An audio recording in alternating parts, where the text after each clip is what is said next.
Jonathan cleaned up. Then he heard a sound. Or blackberry Subway jam. Jonathan's mother went to get a can of noodles.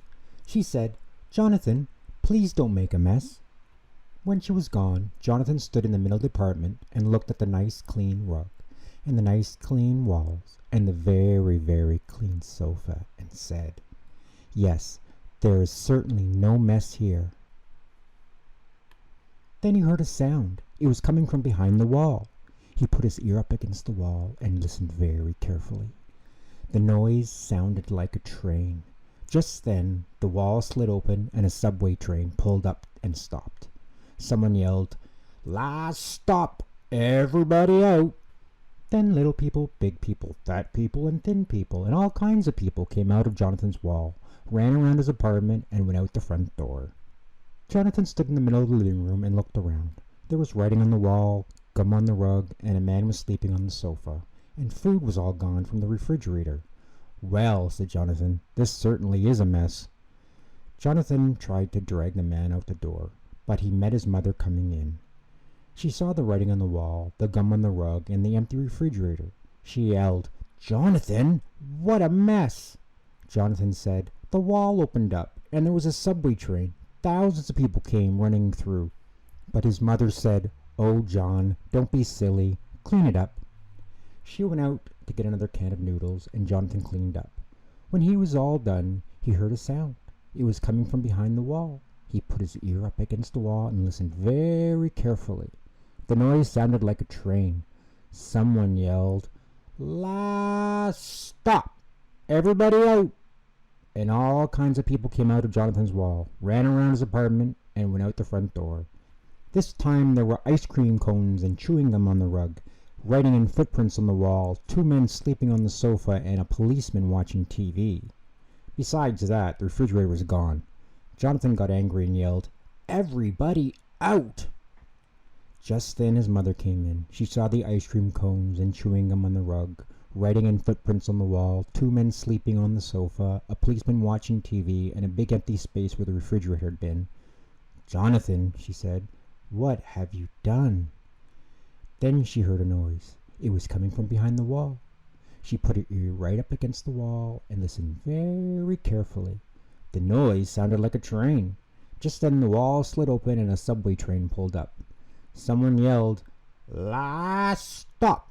Everybody out!" And all kinds of people ran out of Jonathan's wall, ran around his apartment, and went out the front door.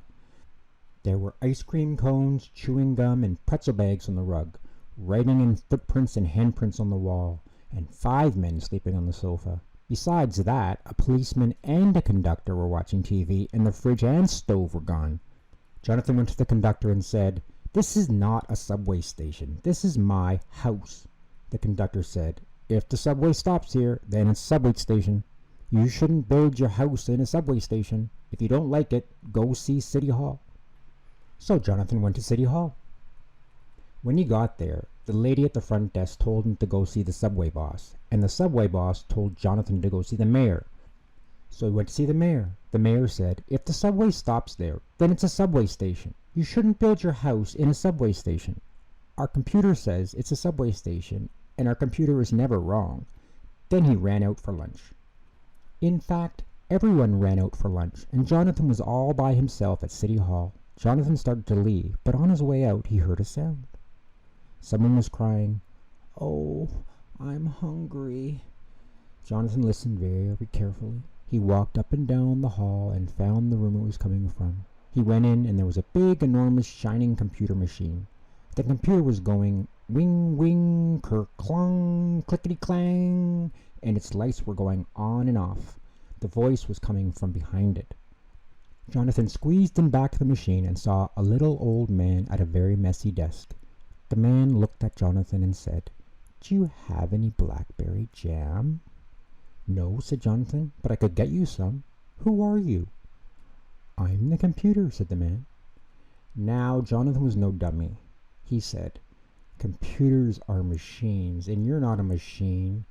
They go wing, wing, ker-clong, clickety-clang." The man pointed at the big computer and said, "Well, that goes wing, wing, ker-clong, clickety-clang. but the damn thing never did work. I do everything for the whole city." "Oh," said Jonathan, "I will get you some blackberry jam if you do me a favor. A subway station is in my house at 980 Young Street. Please change it." "Certainly," said the old man. "I remember doing that. I didn't know where to put it." Jonathan ran out and passed all the offices with nobody there. He ran down the stairs and all the way to the jam store. He got 4 cases of jam. It took him 3 hours to carry it all the way back to City Hall. There was still nobody there. He carried the jam back behind the computer and put it on the floor. "Now," said the old man, "where am I going to put the subway station?" "I know," said Jonathan, and he whispered in the old man's ear. Then he left, but the old man yelled after him, "Don't tell anybody the computer is broken. The mayor will be very upset. He paid $10 million for it." When Jonathan got home, his mother was still standing on the rug because she was stuck to the gum. Jonathan started washing the writing off the wall. He said, "There will be no more subways here." And he was right.